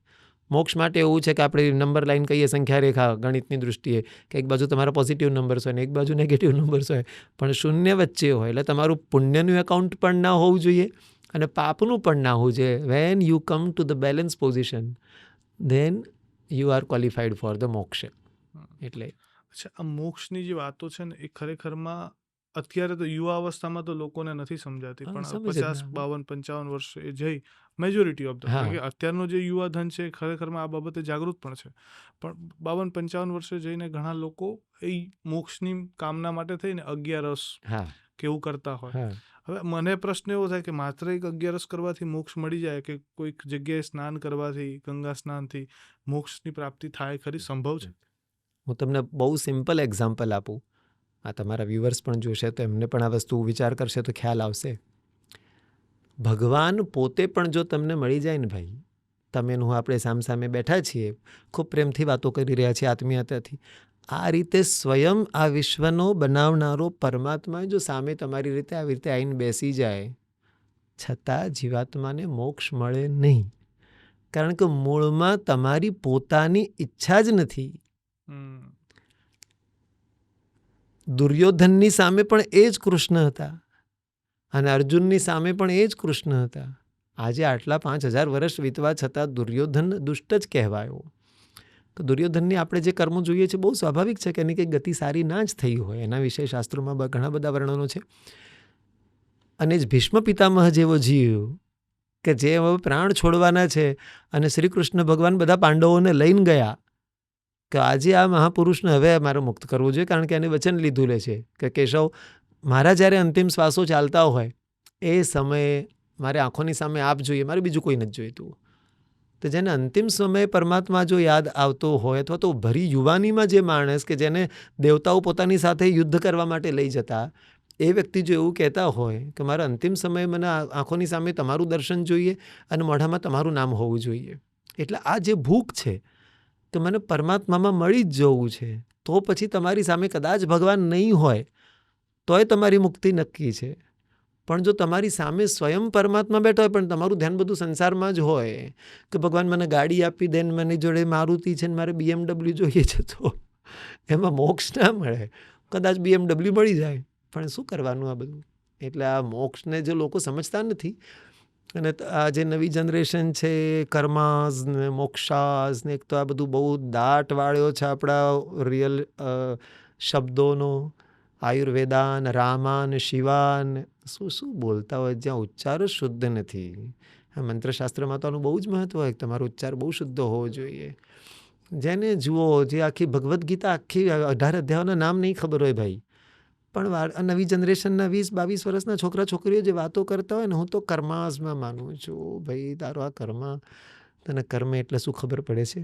ખબર કંઈ ના પડતી હોય. 2-4 લાઈનો ક્યાંક વાંચી, ક્યાંક સુવિચારો વાંચ્યા, અથવા ક્યાંક શોર્ટ કશું આવતું હોય એની અંદર. ઇન્સ્ટાગ્રામ ઉપર હવે 1-2 જણાના જોઈ લીધા અને પછી એકદમ કર્મા વર્માના લેવલની વાતો કરતા હોય. એવું ના હોય. આ બહુ જ અઘરો માર્ગ છે. અઘરો માર્ગ છે અને બહુ ડેપ્થમાં જાય, બહુ જ ઊંડાણ જોઈએ એના માટે. અચ્છા, પણ આ ભગવદ્ ગીતાની તમે વાત કરી તો મને હંમેશા એક પ્રશ્ન રહ્યો કે આ ભગવદ્ ગીતા ભગવાન શ્રી કૃષ્ણએ યુદ્ધ મેદાનમાં જ કેમ કીધી? આની પૂર્વમાં પણ કહી શકતા હતા, કારણ કે એ તો એમને નક્કી કરવાનું હતું, એમને ખબર હતી મારે કહેવાની છે, તો એ પણ જગ્યા પણ પોતે જ નક્કી કરી હશે, હું એવું માનું છું. હા, બધું જ પરમાત્મા દ્વારા જ આમ જોઈએ તો ડિસાઇડેડ હોય. ડિસાઇડેડ હતું. હા, એમના દ્વારા જ ડિસાઇડેડ હોય. પણ મૂળમાં અર્જુનનો જે વિષાદ છે, એને પહેલો જ અર્જુન વિષાદ યોગ છે પહેલા જ અધ્યાયનું. અર્જુને ત્યાં સુધી વિષાદ જ નથી કર્યો ને. Just up to the previous day Arjun તૈયાર હતો લડવા માટે. જ્યારે આંખોની સામે ખરી કન્ડિશન જોઈ, કરે આ આમની હાથ નીચે હું ભણ્યો, આ આમના ખોળામાં હું રમ્યો, આમની સાથે ભલે લડ્યો હોઈશ, પણ છે તો છેલ્લે મારા ભાઈ. એટલે પકડ્યો કોણે? મોહ. અને જીવાત્માને સૌથી વધુ જો ભાઈ કઈ વસ્તુ હેરાન કરતી હોય, અમારા ગુરુજી એવું કહે, સૌથી વધુ કોઈ માણસને બાંધીને રાખે, પરેશાન કરે, તો એ વસ્તુ છે અહંકાર. અહંકાર, અભિમાન સૌથી ખરાબ. ષડરીપુ કહેવાયા, 6 દુશ્મન કહેવાયા આપણા કામ, ક્રોધ, લોભ, મોહ, મદ અને મત્સર. પણ આમાં સૌથી વધુ દુષ્ટ કોઈ હોય તો એ અહંકાર કહેવાયો. અર્જુનને જેણે પકડ્યો એ મોહ હતો. મોહને ખાળવો સહેલો છે. મોહને તમે ખાળી શકો ઉપદેશ દ્વારા. પરમાત્માએ ઉપદેશ જ આપ્યો છે. અહંકાર કેવું હોય કે અહંકારનું છેદન કરવું પડે. ભગવાન શ્રી કૃષ્ણએ અર્જુનને સમજાવ્યો છે, પ્રેમથી સમજાવ્યો છે. અહંકારી વ્યક્તિને તમે બહુ પ્રેમથી સમજાવો ને તો મતલબ નહીં, એને એકલો પાડી દેવો પડે. એને નીચો બતાવો ને તો જ એને ખબર પડે કે મારા કરતાં સુપિરિયર છે દુનિયામાં કોઈ. નહીં તો એ માને જ નહીં. તમે એને માન આપો તો પેલું એવું થાય કે સાપને હજી દૂધ પાવા જેવું થાય. એટલે અહંકારી વ્યક્તિની ખોટી વાતો એમાં કદી અનુમોદન ના અપાય. બહુ તો બહુ આપણામાં તાકાત ના હોય અપોઝ કરવાની, તો ચૂપ બેસીએ. પણ હા, તમે કહો છો એ વાત સાચી, આવું કહીએ એટલે આપણે ક્યાંક પાપની ગર્તામાં ધકેલાઈ રહ્યા છીએ. આપણે કર્મ બાંધી રહ્યા છીએ. ખોટા માણસને ખોટા રસ્તા ઉપર ચઢાવીને આપણે આપણું કર્મ બાંધી રહ્યા છીએ. અને અર્જુનને જે થયો છે એ મોહ થયો છે. એટલે મોહાંધ વ્યક્તિ જે હોય એને કરવા માટે પછી સાદી ભાષા અને યોગ્ય સ્થળ જોઈએ. લાઈવ હતું સામે, એકની સામે ભગવાન આંગળી કરીને બતાવી શકતા હતા ત્યાં એક જ ગ્રાઉન્ડ ઉપર. આ તારા દાદા તને દેખાય છે. જ્યારે દ્રૌપદીનું ચિરહરણ થયું ત્યારે આ માણસ ક્યાં ચૂપ બેઠો હતો? એ વખતે શા માટે ચૂપ બેઠો? એ વખતે અન્યાય નહોતો થયો. અત્યારે બહુ મોટી મોટી વાતો કરે છે ભીષ્મ પિતામહ. એટલે આ દરેક વસ્તુ લાઈવ બતાવવા માટે it was the proper place four Shri Krishna. કે એમણે બરાબર ત્યાં સમજાવ્યું કે આ કર્મવાદ શું છે અને તારાને આ નૈમિત્તિક કર્મ છે. તું તો માત્ર નૈમિત્તિક જ છે. આ બધા હણાયેલા જ છે. જો તમે વાંચ્યું હશે તમને ખબર હશે કે ભગવાને કીધું જ છે ડાયરેક્ટ કે અર્જુન, જો તું આ ક્રેડિટ લેવા નથી ઈચ્છતો, આ બધા તો હણાયેલા જ છે, કાળના મુખમાં ગયેલા છે. તું નહીં તો બીજો કોઈ આવશે. આ મોકાનો તું ફાયદો ઉઠાવી લે. અને પછી આગળની બધી 18 અધ્યાય સુધી ભગવાને સમજાયા શ્રી કૃષ્ણએ. અને પછી અર્જુન નષ્ટો મોહાત કહી દીધું. પછી હવે મારો મોહ નષ્ટ થઈ ગયો છે પ્રભુ. અને અર્જુન પછી ગાંડીવ લઈને તૈયાર થઈ ગયા. ભગવદ્ ગીતા આજના સમયમાં અલગ અલગ MBA સ્ટુડન્ટ્સ કે અલગ અલગ મેનેજમેન્ટમાં, અભ્યાસક્રમોમાં હા. પણ મેનેજમેન્ટમાં પણ આવવા લાગી છે. પ્રેક્ટિકલ લાઈફમાં તમે યુઝ કરી શકો એના ઘણા બધા વિડીયોઝ જોવા મળે છે. હવે એ જોતા અને કોઈક શ્લોક કોઈક બીજા કારણસર ગોઠવીને સમજાવવામાં આવે બહુ સરસ રીતે. તમે આમાં કેટલું માનો છો કે ખરેખરમાં સંભવ છે કે આજના જીવનમાં ભગવદ્ ગીતા બહુ મહત્વપૂર્ણ બિલકુલ છે? બિલકુલ બિલકુલ. જીવનનું કોઈ ક્ષેત્ર એવું નથી, કોઈ ક્ષેત્ર નહીં. પરણેલાઓ હોય તો, અમારા માર્ગવાળા હોય તો, યુવાન હોય તો, સ્ત્રી હોય તો, બાળક હોય તો, ત્યક્તા હોય તો, કર્મચારી હોય તો, આળસી માણસ હોય તો, વૃદ્ધ હોય તો, કોઈનો નોકર છે તો, કોઈનો માલિક છે તો, અતિશય સંપત્તિવાન છે તો, અતિશય ગરીબ છે તો, કોઈ જીવનનું ક્ષેત્ર એવું નથી કે તમારામાં જો થોડીક સમજ હોય તો તમને ભગવદ્ ગીતા માર્ગદર્શન ના કરે. અસંભવ છે. કોઈ ક્ષેત્ર એવું નથી કે જ્યાં હું તો પોતે પણ સ્કૂલમાં પણ અમારા બાળકોને કહું, હું સેન્ટ જોસેફ ઇંગ્લિશ મીડિયમ સાબરમતીમાં ભણાવું છું. પગાર તો છોડી દીધો છે. પૈસાને સ્પર્શ કરવાની મારા ગુરુજીની પરમિશન નથી. એટલે ઘણા વર્ષોથી પગાર લેવાનો છોડી દીધો છે. એમના તરફથી હજી નોકરીની મનાઈ નથી. એટલે જોબ ચાલુ છે મારી. પ્રાઇમરી સેક્શનમાં છું, પ્રાઇમરીમાં પ્રિન્સિપલ છું. પણ મોટા મોટા દીકરા દીકરીઓ આટલા વર્ષોથી મારી સાથે સંપર્કમાં છે, જે હાથ નીચે ભણ્યા એ ઘણા બધા ડૉક્ટર્સ, ઘણા બધા ચાર્ટર્ડ એકાઉન્ટન્ટ્સ, ઘણા બધા દરેક ફિલ્ડના એન્જિનિયર્સ, વિદેશોમાં, ભારતના અલગ અલગ શહેરોમાં મોટા મોટા થયા. એમના ઘરે દીકરા દીકરીઓ છે અને મૂળમાં ઇંગ્લિશ મીડિયમની પ્રજા, પણ બધાને ગીતાનું જ્ઞાન ખરું.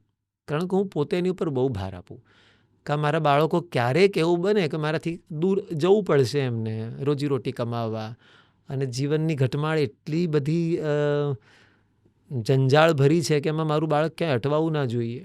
એટલે હું પહેલાંથી એ લોકોને ભગવદ્ ગીતા માટે એ કરું, पढ़ो और मुझे पूछो, अर्थ नहीं पता चलता है तो मैं बताऊंगा तुम्हें. मैं बहुत सुप्रीम हूँ ऐसा नहीं, मुझे जो पता चलता है वो नहीं पता चलेगा तो बड़े गुरुजी हैं, उनको पूछेंगे. પણ એના કારણે બધા મારા વિદ્યાર્થીઓ બહુ જ સક્સેસફુલ જીવન જીવી રહ્યા છે ને શાંતિપૂર્ણ. એમના જીવન સંગીનીઓ જે વિવાહ થયા પછી, અથવા દીકરીઓ હોય તો એમના જે જીવનસાથી મળ્યા, એમના બાળકો, આ બધા જ હું એમ કહીશ કે એમાં ભગવદ્ ગીતાનું યોગદાન ખરું.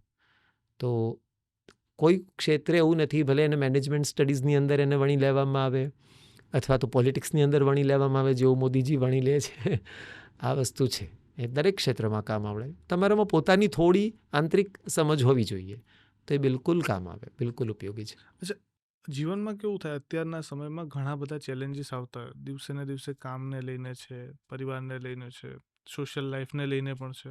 હવે તો ઇન્સ્ટાગ્રામમાં કોઈકના નંબર્સ વધી ગયા અને આપણા ઘટી ગયા, તો એના પણ લોકોને સ્ટ્રેસ આવતા હોય છે.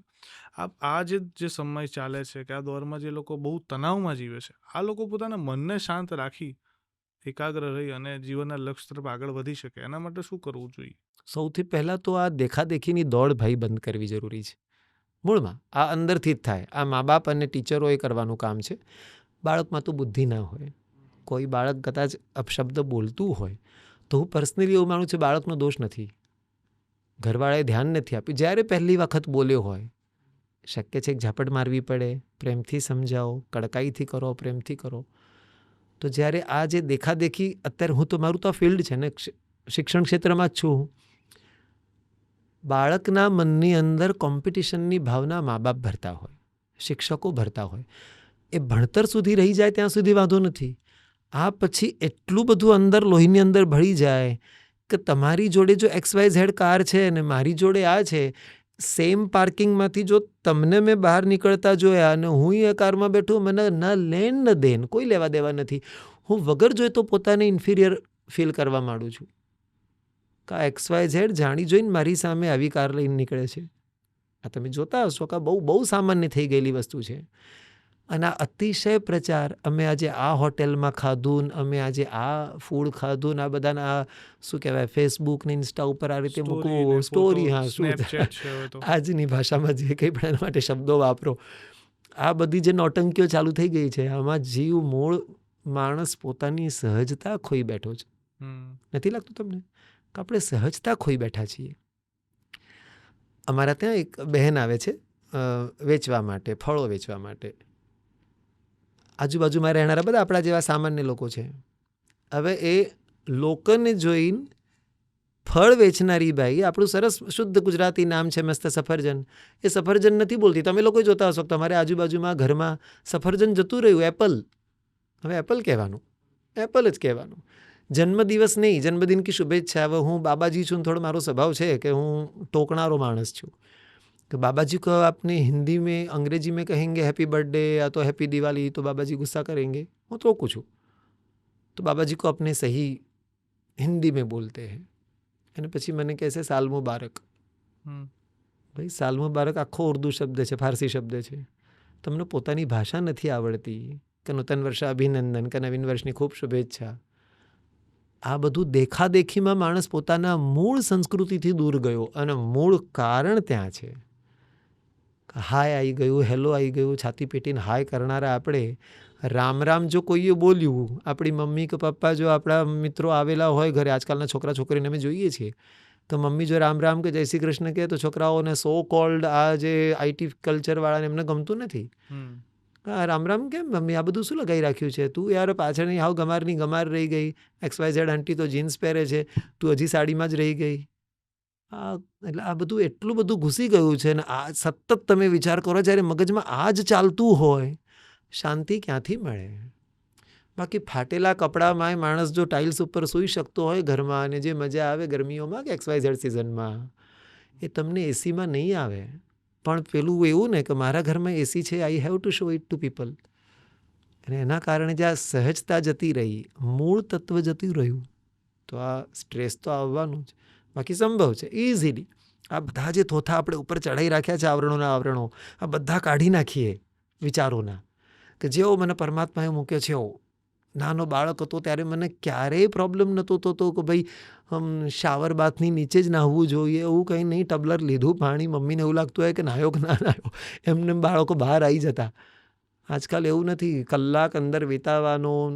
બહુ જ નાટકો થઈ ગયા અને એનું મૂળ કારણ છે પછી આ રિઝલ્ટના રૂપમાં સ્ટ્રેસ જ આવવાનું. શરમાય છે લોકો. અમે હોટલમાં ક્યારેય ખાવા જતા નથી.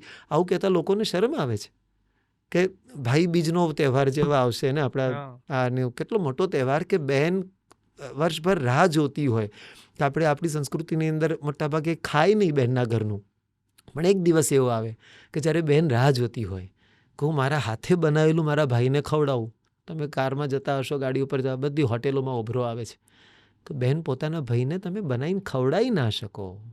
ત્યાં વેઇટિંગમાં તમે ઊભા રહ્યા હોય, તમારો અડધો કલાક, કલાકે નંબર આવે, એના કરતાં તું સાદી શાક રોટલી બેન બનાવીને તારા ભાઈને પીરસ, આખી જિંદગી બિચારો યાદ રાખશે. પણ ના, કલ્ચર થઈ ગયું ને. અમે હોટેલમાં ફોટા નહીં મૂકીએ, બધું જીવ સેલ્ફીઓ કાઢવામાં ફોટાઓમાં રહી ગયું છે.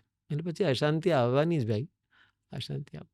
અચ્છા, આપણે હમણાં વાત કરી કે આપ સ્કૂલમાં અત્યારે સેવા આપી રહ્યા છો, શાળામાં સેવા આપી રહ્યા છો. પ્રશ્ન એ થયો મને કે જ્યારે મારા સ્કૂલમાં કોઈ પણ શિક્ષક એવા નહોતા કે જે ભગવા વસ્ત્ર પહેરે, રુદ્રાક્ષની માળાઓ ધારણ કરે, તિલક લગાવે. આવા મારા શિક્ષક કોઈ રહ્યા નથી. નથી હોતા. કદાચ એ સ્કૂલ માટે પણ તમે એકમાત્ર એવા શિક્ષક હશો, હું એવું માનીને ચાલુ. એ લોકો જોવે તો પરસેપ્શન એ લોકોનું આખું અલગ હોય. કારણ કે તમે ફોર્મલ કપડાં છે, સરસ મજાના ચશ્મા પહેરીને સર આવશે, તો આ શિક્ષક તરીકેની એક છબી છે, બરોબર છે. તો લોકોનો એ પ્રતિસાદ મળે કે ગુરુજી આ કેમ આ રીતના આવતું ને. શરૂઆતમાં ઘણી બધી જગ્યાએ એવું થયું, પણ મૂળમાં અમારા જે સ્કૂલના ટ્રસ્ટી છે એ બહુ જ ધાર્મિક અને બહુ જ સંસ્કારી પરિવારથી છે. મિસ્ટર અય્યર પરિવાર છે, સાઉથ ઇન્ડિયન છે એ લોકો. હવે જ્યારે મેં નક્કી કર્યું કે I will have to go in this way to the school. હવે અમારી ઓછામાં પાછી અંગ્રેજી માધ્યમની સ્કૂલ છે. થ્રુ આઉટ એક વખત તમે ઘરની બહાર પગ મૂક્યો એટલે બધું જ ઇંગ્લિશ કલ્ચર છે, બધું જ ઇંગ્લિશ કલ્ચર નહીં, સોરી, ભાષા બધી અંગ્રેજીમાં જ વાતચીત થાય. અને ઇંગ્લિશ મીડિયમની સ્કૂલની અંદર એક બાબાજી દેખાય, રુદ્રાક્ષની માળાઓ ધારણ કરેલો, જટાઓ બાંધેલો, એટલે બહુ સ્વાભાવિક છે. પણ મને મૂળમાં શું, એ સ્કૂલની અંદર 28 વર્ષ થઈ ગયા. અમારું 28મું વર્ષ ચાલી રહ્યું છે ત્યાં. એટલે એ લોકો મને પહેલાં જે સાદા તમારા જેવા જે બોયકટ હોય ત્યારથી જોયેલો, ત્યારથી પછી પેલી વાળ વધવાની ક્રિયાથી લઈને જટા બાંધવાથી લઈને તો આ કપડામાં આવતો, એટલે એમના માટે પેલું ધીમું જે પરિવર્તન હતું એ રૂપમાં જો, એટલે એમને ક્યારેય વાંધો ના આવ્યો. પણ જે નવા એડમિશનો આવતા હોય એમને પછી ક્યાં તો મારી કેબિનમાં મોકલવામાં આવે અથવા મળવા માટે કહેવામાં આવે, ત્યારે લોકોને લાગે કે ના, આપણને નીચેથી પીવને કીધું આ માણસ નહીં હોય, બીજા કોઈકને મળવાનું. આપણે XYZનું પૂછ્યું કે ભાઈ કૃષ્ણપ્રિયદાસજી કहाँ મિલેંગે, અથવા તો કિશોર સર કहाँ મિલેંગે. મારું મૂળ નામ છે કિશોર સર, સંન્યાસ લીધા પછી ગુરુ નામ ચેન્જ કરે એટલે કૃષ્ણપ્રિયદાસ કે. સ્કૂલમાં તો કિશોર સર તરીકે જ નામ ચાલે છે. તો કિશોર સર કहाँ મિલેંગે, અને 4 જણા ઊભા એમાં આંગળી બતાવવામાં આવે તો સામેવાળાને સંકોચ થાય કે મને જ આવીને પૂછે કે કિશોર સર કहाँ મિલેંગે, અને હું કહું હા બોલીએ મેં અહીં હું. એટલે પછી આમ નીચેથી ઉપર સુધી જોવે કે આ જે ભૂત ઊભું છે આ જ કિશોર સર, આ તો બાબાજી લાગે છે. અને પછી ક્લિયર કરવું પડે કે ઘણા બધા નહોતું એવું, પણ આનું હું ક્લેરિફિકેશન અલગ રીતે આપીશ. આમાં સંકોચ કરવા જેવું કે નાનમ જેવું કંઈ નથી. આપણું બાળક અંગ્રેજી માધ્યમ કોન્વેન્ટ સ્કૂલમાં ભણતું હોય તો માતા પિતા ઘરે આવનારા મહેમાનોની સામે બહુ ગર્વથી આવું કહેતા હોય, બધું જ ખબર હોય છતાં એક નોટંકી તરીકે કે બેટા અહીંયા તો તારા ઇંગ્લિશ ભણાવનારા કોણ, ફાધર બોસ્કો ને, બોસ્કો ફાધર તને ભણાવે છે ને. આવું જોઈને પેલા જે આવેલા મહેમાનો હોય ને એમની સામે આમ બતાવાય છે XYZ સિસ્ટર ફલાણી ને, ફાધર બોસ્કો ટાસ્કો જે કંઈ પણ હોય. જો તમે એ બતાવવા માટે ગર્વ લો છો તો તમારા મનમાં એ ગર્વ કેમ નહીં કે અમારી સ્કૂલમાં જો એ અંગ્રેજી માધ્યમની સ્કૂલની અંદરના ફાધર માટે તમે ગર્વ લો છો, તો અમારી સંસ્કૃતિનો એક પ્રતિનિધિ, એક હિન્દુ ધર્મની એ કરાવનારો એક વ્યક્તિ સંભાળે છે, એનું તમને ગર્વ હોવું જોઈએ. હોવું જોઈએ, બિલકુલ છે. પણ આ બહુ દુઃખની વાત છે. મને તો ક્યારેય નથી એનું ફેસ નથી કરવું પડ્યું, પણ પૂછે ખરા બધા कि अच्छा मतलब आप ऐसे कपड़े पहन के जाते हो? हाँ बिल्कुल यही कपड़े पहनता हूँ. तो चलता है स्कूल में, ट्रस्टीज को चलता है? हाँ बिल्कुल, हमारे ट्रस्टी से लेके हर कोई અમારી સ્કૂલમાં તો પગે અંગૂઠાને અડીને પ્રણામ કરવાની સિસ્ટમ છે. ઇંગ્લિશ મીડિયમ સ્કૂલ છે, પણ ગજબના સંસ્કારો છે. ત્યાં હાય હેલો કલ્ચર નથી ચાલતું. આ ભાઈ બધા જે બેઠા છે, આ લોકો બધા એ જ કલ્ચરમાં મોટા થયેલા છે. અમારી સ્કૂલમાં ક્યાંય તમને કોઈ નાનકડું બાળકે જન્મદિવસ ઉપર ચોકલેટ વહેંચતું નહીં જોવા મળે. ચીકી વહેંચવામાં આવે, કારણ કે આપણા સંસ્કૃતિની ખરી ચોકલેટ એ છે ચીકી. બંને વસ્તુ પૌષ્ટિક, ગોળ અને સિંગદાણા, તો ચીકી જ વહેંચાય. હેપી બર્થડેના ગીતો ના ગવાય. સુદિનમ સુદિનમ જન્મદિનમ તવ ભવતુ મંગલમ જન્મદિનમ સંસ્કૃતમાં ગવાય. ઇંગ્લિશ મીડિયમની પ્રજા, 24 કલાક ઇંગ્લિશ બોલનારી પ્રજા, પણ આપણી સંસ્કૃતિ નહીં છોડવાની. જ્યારે લંચ બ્રેક પડે ત્યારે કોઈ પણ ક્લાસમાં તમે જતા રહો, ઓમ સહના ભવતુ ચાલતું જ હોય. શિક્ષકોને જોવો એટલે દરેક બાળક હરિઓમ કે. દિવસમાં પહેલી વખત મળે ત્યારે બિલકુલ આપણા ભારતીય સંસ્કૃતિમાં જે છે, આપણે ગુજરાત, રાજસ્થાન, આજકાલની નવી પ્રજાને જોઈએ, આમ સહેજ ઝૂકીને ઘૂંટણ સુધી જ ઝૂકે અને પ્રણામ કરે, એવું નહીં. દરેક બાળક, પછી 12માનું હોય કે પહેલા ધોરણનું હોય, બિલકુલ તમારા પગના બંને અંગૂઠાને અડીને પ્રણામ કરે. કે ગુરુજી ના કે સર મેમ, બોલે મેમ સર, પણ સંસ્કૃતિ પૂરો ભાવ. અને આ જન્મ વિદેશોમાં છે, ઘણા બધા વિદ્યાર્થીઓ વિદેશોમાં છે, પણ દરેકનો ભાવ આ જન્મ અનુવા. તો આ એવું છે કે છેલ્લે શિક્ષક ઉપર પણ જાય, સંસ્થા ઉપર પણ જાય. સંસ્થાએ ક્યારેય આના વિશે વિરોધ નથી નોંધાયો કે ભાઈ તમે કેમ બાબાજીના કપડાઓમાં આવો છો. ઉલટું હું એમ કહીશ કે અમારા ત્યાં તો બધાને બહુ ગર્વ છે કે અમારા ત્યાં એક બાબાજી છે એવું. તો આ મારું સદનસીબ કહેવાય. પણ એક બીજો આની વાત ઉપરથી એક જ પ્રશ્ન એ છે કે આ જે માળાઓ ઋષિઓ ગુરુઓ ધારણ કરતા હોય, આટલી બધી માળાઓ, એટલે ઘણીવાર જોઈએ ને તો એમના માળાઓ એટલી બધી હોય કે એમનું મુખ પણ સ્પષ્ટ રીતે ન દેખાતું, માળાઓ એટલી બધી દેખાતી હોય. આટલી બધી માળાઓ પહેરવા પાછળનું કારણ કે શું રહસ્ય રહેલું છે? સારો પ્રશ્ન તમારો, બહુ સારો છે. આટલી બધી માળાઓ કેવી હોય? હંમેશા વ્યક્તિ પોતે ના પહેરતા હોય. જેમ કે આ મારી આ માળા છે, આ માળા મને ગુરુજીએ ત્યાંથી મોકલાયેલી છે. એ વખતે એમનો આદેશ થયો તો ધ્યાનમાં. હું વેકેશનમાં અમદાવાદમાં રહેતો નથી. દિવાળી વેકેશન હોય કે ઉનાળું વેકેશન હોય, હિમાલય જતો રહું. અહીંયા રહેવાનું જ નહીં, અમદાવાદમાં નથી રોકાતો. આ જો તમે પોડકાસ્ટ 2-3 દિવસ પછી રાખ્યો હોત તો મળવાનું ન થાત, કારણ કે હું નીકળી ગયો હોત અહીંયાથી. તો એ વખતે પણ એમનો આદેશ આવ્યો કે ઇસ વાર આના હે. મારા બધા દીકરા દીકરીઓને ખબર પડે ગુરુજી વહાં જાને વાલે, એટલે પૂછે કે ગુરુજી હમ આए? મેં કહा उनको पूछ के बताता हूँ. पूछ्યું, हाँ आने दो, कोई बात नहीं, પણ આ इस बार तुम आओगे तुम्हें कुछ दिया जाएगा, એવો એમનો આદેશ હતો. હું ગયો ત્યારે આ માળા એમના દ્વારા આપવામાં આવેલી છે, એટલે હું ધારણ કરું. આ બીજી જે માળા છે એ તમને કદાચ ખબર હશે, પથમેડા ગૌ સેવા કરનારા. હું તો તમને ખાસ, એટલે હું પોડકાસ્ટ ઉપર જ કહી રહ્યો છું, પબ્લિકે સાંભળશે કદાચ, કે એક પોડકાસ્ટ તમે મહારાજજીનો કરો, બહુ ગજબનું કાર્ય કરી રહ્યા છે. તમે વિચાર કરો, 1.25 લાખ ગૌ માતાઓને સંભાળવી, ગમે ત્યાંથી આવે, ગમે ત્યાંથી ગાય આવે, એની સેવા કરવાની. મહારાજજી પોતે તો ફોટો વગેરે નથી પડાવતા, પણ એમના જે અનુયાયીઓ છે ગજબની સેવા કરે. એટલે આપણે જોઈએ તો આપણને પોતાની ઉપર શરમ આવે કે આપણે જન્મ લઈને કંઈ જ નથી કર્યું. લોકો કેવા કેવા સત્કર્મો કરતા હોય. તો એવું હોય તો મને કહેજો, હું સંપર્ક કરાવી આપીશ. એક વખત એમનો પોડકાસ્ટ જરૂર લો. તો આવી રીતે મહાપુરુષોએ જે આપેલી માળાઓ હોય એ પછી એનો અનાદર કરાય નહીં. એટલે આવી રીતે પછી માળાઓની સંખ્યા વધતી જાય. અને બીજું યાદોનું પણ હોય ને, કે અહીંયા બદ્રી કેદાર ગયો હતો, બદ્રીનાથથી આ મળી છે, અહીંયાથી આ લીધી હતી. અને જૂના જમાનામાં કેવું હતું ને, ઉપવસ્ત્ર તો ધારણ કરતા નહીં, એટલે શરીરને આના કારણે ગરમાહટ રહે.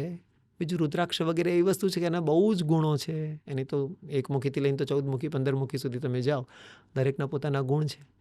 તો એ ગુણોનો તમને શરીરના સંપર્કમાં રહે એટલે લાભાન્વિત થાવ. એટલે માળાઓ પહેરવા પાછળનું મૂળ આ કે મોટા મોટા મંડલેશ્વર, મહામંડલેશ્વરો, મહંતોએ આપેલી હોય તો એમના આશીર્વાદ સ્વરૂપ હોય, એને આપણાથી દૂર શા માટે કરવાની? એટલે કદાચ સંસારિક ભાષામાં સમજવા જાવ તો જેમ એક આર્મી ઓફિસરને એના મેડલ મળે, હા બસ સેમ કહી શકો તમે. આ મેડલ છે આ, બિલકુલ. ઓકે.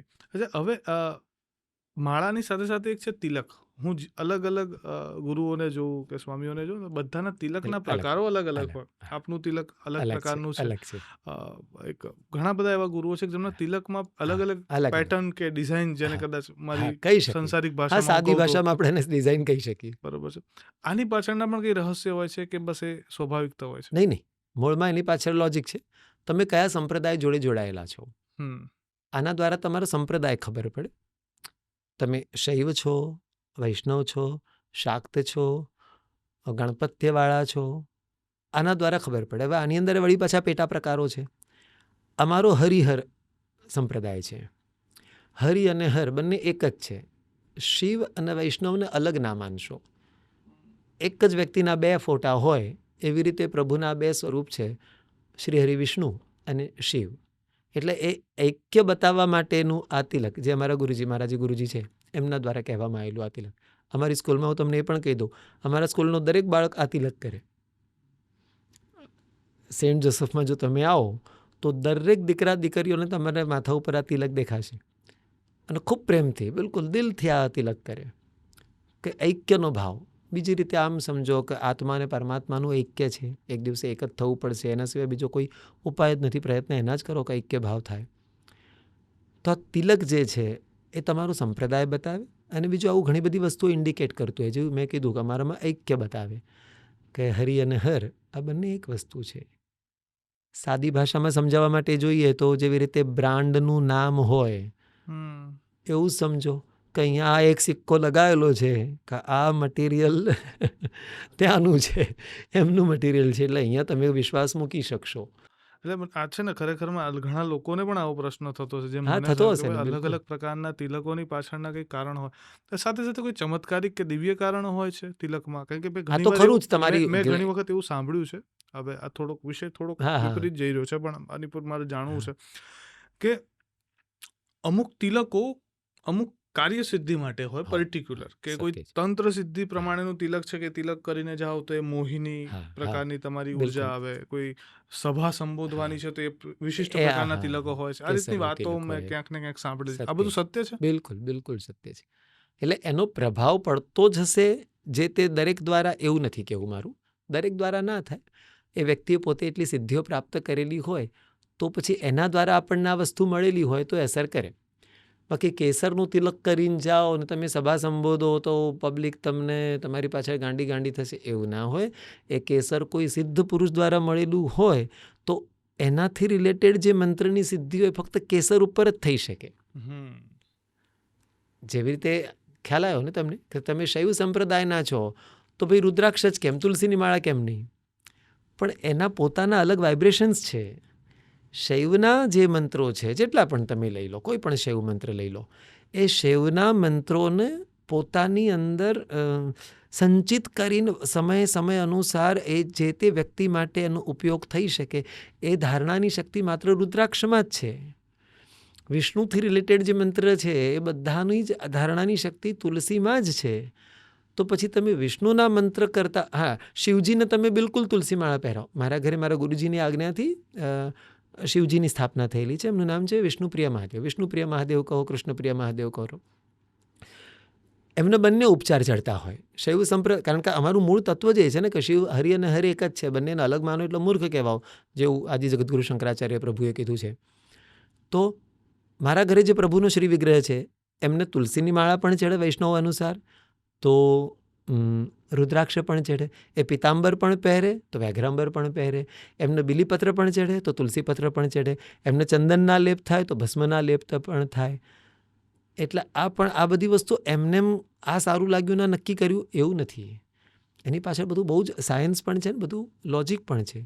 તો આ માળાઓ પહેરવા પાછળનું અથવા આજે તમે કીધું એ અનુસારના તિલક, બિલકુલ એ તિલક અસર કરે. વિદ્યાઓ બધી જ છે ભાઈ દુનિયામાં, પણ એ વિદ્યાઓનું ખોટી રીતે એક મારા જેવો કોઈ પણ કશું ખબર ના પડતી હોય પણ એવું કહે હું બહુ મોટો તાંત્રિક છું, હું તમારું કામ કરી આપીશ, પૈસા લઈ લે લોકો જોડોથી, પછી કામ થાય નહીં. ખબર છે આટલી બધી ભીડ આવે છે, કોણ વળી પાછું આવવાનું છે? પોતાનું બદનસીબ સમજીને નહીં આવે કે કામ સિદ્ધ ના થયું. પણ એમાં એ જે તે વ્યક્તિ દ્વારા એવું કહેવામાં આવે કે આ શાસ્ત્ર ખોટું છે. નહીં, શાસ્ત્ર ખોટું નથી, વ્યક્તિ ખોટું છે. જ્યોતિષ શાસ્ત્ર પોતાની જગ્યાએ સર્વોચ્ચ શાસ્ત્ર છે, પણ કોઈક પોંગા પંડિત જ જો લઈને બેઠો હોય પોતાનું જીવન રળવા માટે, તો એમાં જ્યોતિષની ભૂલ નથી. એમાં તમે જ્યોતિષને ખરાબ કહો એ ખોટું. એણે ગણના જેણે વ્યવસ્થિત કરી જ નથી, એ તમને ખોટું જ કહેવાનું. એટલે આ બધી વસ્તુઓ છે, બિલકુલ છે. આ પ્રમાણે તિલક કરો તો આવું થાય. પણ એ તિલક કઈ મટીરિયલ તમને કોઈ સિદ્ધ વ્યક્તિ દ્વારા મળેલું હોય તો થાય. મારે આ છે ને આના ઉપર એક અલગથી પોડકાસ્ટ કરવો છે, કે વિદ્યાઓ અને જે રહસ્યો છે એની ઉપર પોડકાસ્ટ કરવો છે. આજનો પોડકાસ્ટ હું આટલે રાખીશ, આટલે જ પૂર્ણ કરી રહ્યો છું. જે વિષય વસ્તુ સાથે હતો પોડકાસ્ટ એ તો થઈ, એ સિવાય મારે અંદરની ચર્ચાઓ, મારા મનના ઘણા પ્રશ્નો હતા, એ પણ મેં આપને પૂછ્યા અને આપે બહુ જ સરસ રીતે મને સમજાવ્યા. Thank you so much. તમારો પણ ખૂબ આભાર. આ તમે બહુ જ મોટું કાર્ય કરી રહ્યા છો. પોડકાસ્ટ એટલે ના સમજી શકતા એમના માટે તો હું કંઈ નહીં કહું, પણ આ ક્યાંક ને ક્યાંક મને જો પૂછો, અમારા ગુરુજીએ જે અમને શીખવાડ્યું છે કે બધી વસ્તુમાં પોઝિટિવિટી જુઓ. આ બધું તમને કંઈ નેગેટિવ જોવા માટે નથી મળ્યું. શિક્ષકમાં ઘણી બધી બુરાઈઓ હોય. કંઈક મા બાપ એને સવારે તૈયાર કરતા હોય તો એવું ના કે જા બેટા શિક્ષકની બધી બુરાઈઓ લઈને આવજો, આજે એમણે શું કર્યું. એ જ કહેતા હોય કે આજે શું શીખવ્યું સ્કૂલમાં, શું ભણ્યા. તો ભણવાની પ્રક્રિયા જેવું છે કે આપણે પોઝિટિવિટી અમારા ગુરુજીએ શીખવાડી છે કે જ્યાં ત્યાં બધી પોઝિટિવિટી જુઓ. આ મોડર્ન ટેકનોલોજીનો ઉપયોગ કરીને તમે જે પોડકાસ્ટ કરો છો, આ ભારતીય સમાજને કહો અથવા વિદેશી પણ જો જોતા હોય, દરેક માટે આ બહુ મોટું પોઝિટિવિટીનું કામ છે. આપણા શાસ્ત્રો તરફ, આપણી સંસ્કૃતિ તરફ અને મૂળમાં માનવતા તરફ વાળવાના બહુ ઉચ્ચ કક્ષાના કાર્યો થઈ શકે આના દ્વારા. તો બહુ મોટું કાર્ય છે અને આના માટે હું પર્સનલી તમને સાધુવાદ આપીશ, તમને અને જેટલા પણ પોડકાસ્ટર્સ છે બધાને, કે તમે બહુ ઉદાત્ત કાર્ય કરી રહ્યા છો અને આના માટે ખૂબ સાધુવાદ. અમને પણ સ્ટુડિયોમાં આવીને ખૂબ ગમ્યું, ખૂબ આનંદ થયો.